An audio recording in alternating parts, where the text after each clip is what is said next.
Meu nome é Andrew, e eu estava noivo de uma mulher que vou chamar de Vitória. Nosso casamento estava planejado para outubro.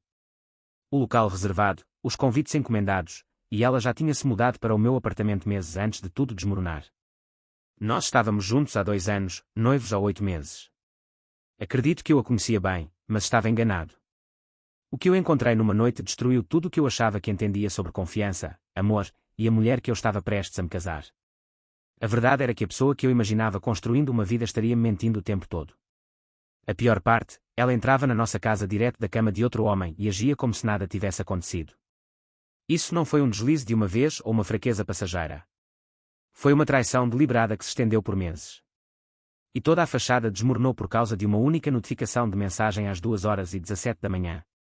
Vitória e eu nos conhecemos pela primeira vez numa festa de aniversário de um amigo em 2022. Ela era espirituosa, inteligente, e nossa conexão foi imediata. Ela trabalhava em RH de uma empresa de tecnologia enquanto eu gerenciava projetos numa construtora. Depois de 1 ano e meio de namoro, eu a pedi em casamento no próprio restaurante onde tivemos nosso primeiro encontro. Ela chorou, disse sim, e um amigo secretamente tirou fotos do momento. Fotos que ela depois espalhou pelas redes sociais. As amigas dela comemoraram. Minha família a adorava, e tudo parecia perfeito. Em novembro, fazia sentido ela se mudar para cá.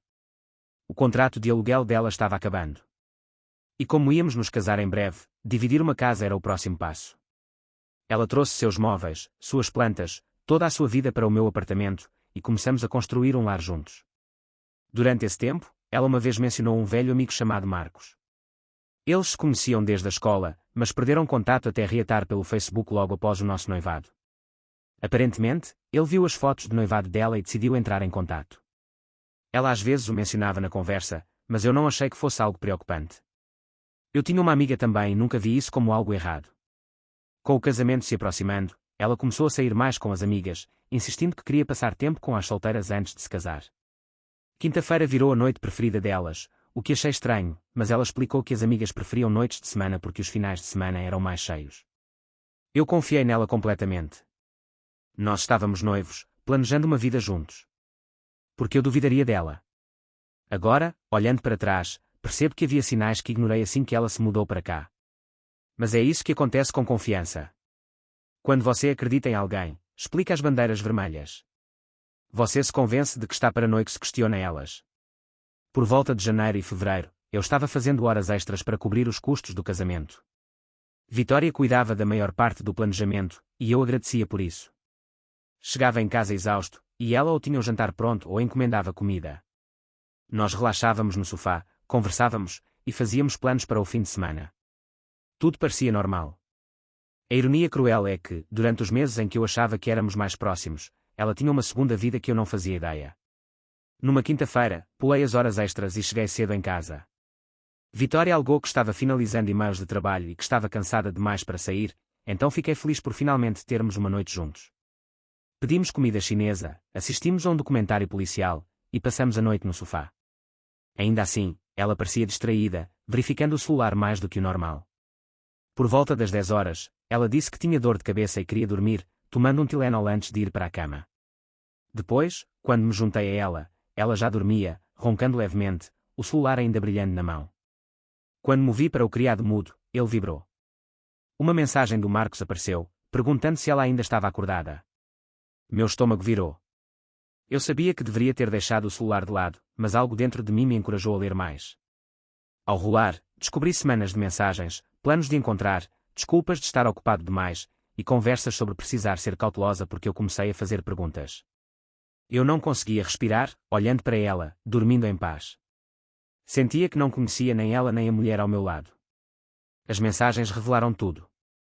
Enquanto eu achava que ela jantava com as amigas, ela estava em quartos de motel com ele. Li como ela contou para Marcos. Que ele fazia ela se sentir melhor do que eu nunca tinha feito.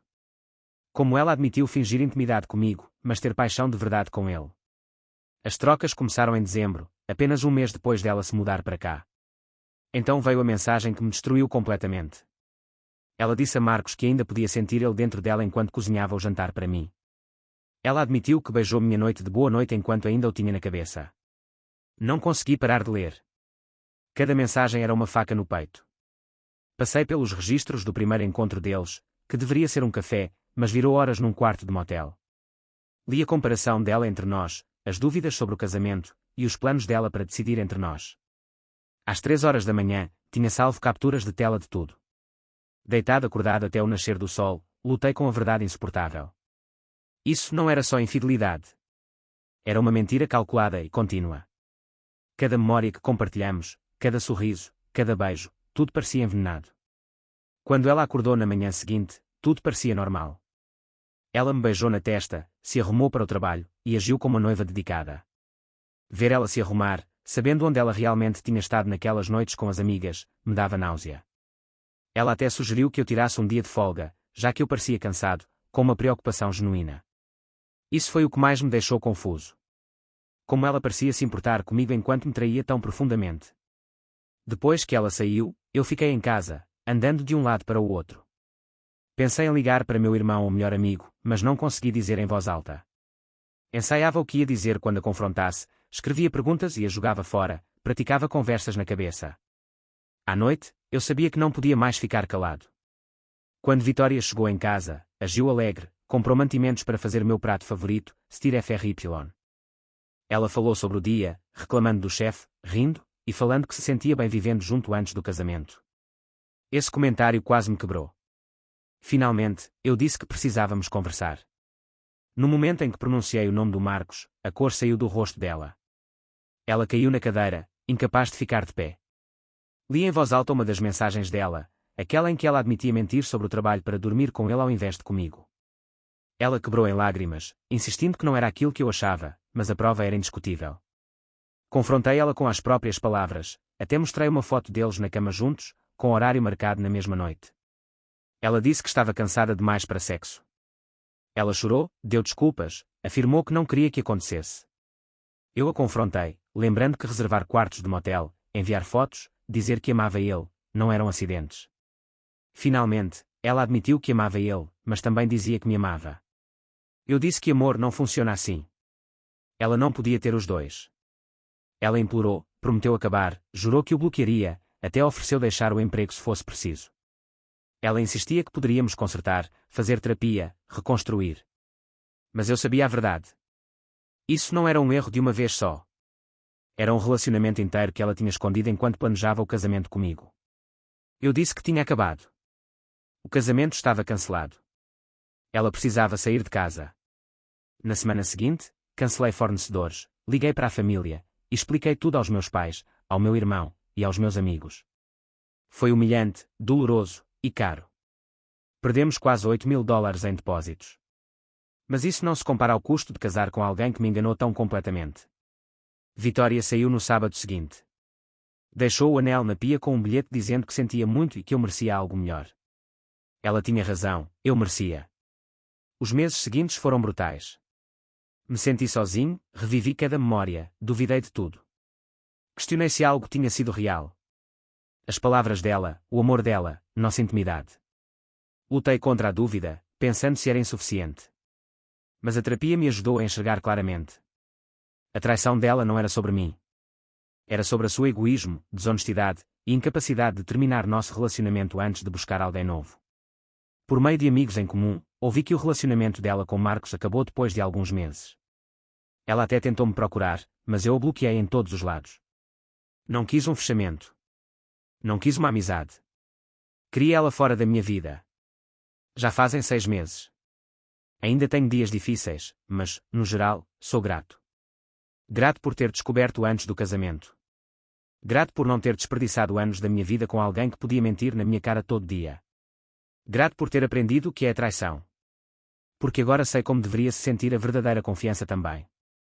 Olhando para trás, os sinais estavam lá. O segredo com o celular dela. A mudança repentina na intimidade. As desculpas que ignorei. Eu dizia que era estresse do casamento, mas no fundo algo parecia errado. E aqui está o que aprendi. Confie na sua intuição. Quando as coisas parecem erradas, preste atenção.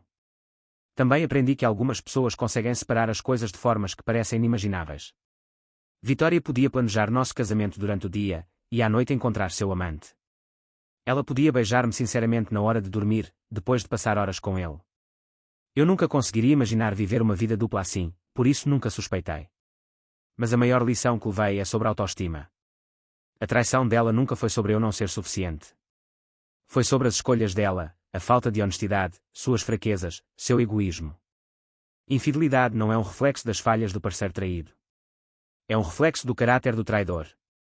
E, por mais doloroso que tenha sido, agradeço por isso ter acontecido antes do casamento, antes dos filhos, antes de as coisas ficarem ainda mais complicadas. Um noivado quebrado não se compara a um divórcio ou uma batalha pela guarda. Se você está numa situação de traição, vivendo uma vida dupla, traindo enquanto planeja um futuro, pare. Termine o caso, ou termine o relacionamento, mas não arraste alguém por decepções. Eles não merecem. E se você estiver no meu lugar, se algo parecer errado, se seus instintos estiverem gritando que algo não está certo, confie em si mesmo. Você merece honestidade. E se descobrir uma traição, lembre-se disto. Não é sua culpa. Não é sobre o que você deixou de ser. É sobre as escolhas deles. Você vai sobreviver. Vai se curar. Vai amar de novo. E um dia encontrará alguém que te escolha todos os dias, não só quando for conveniente.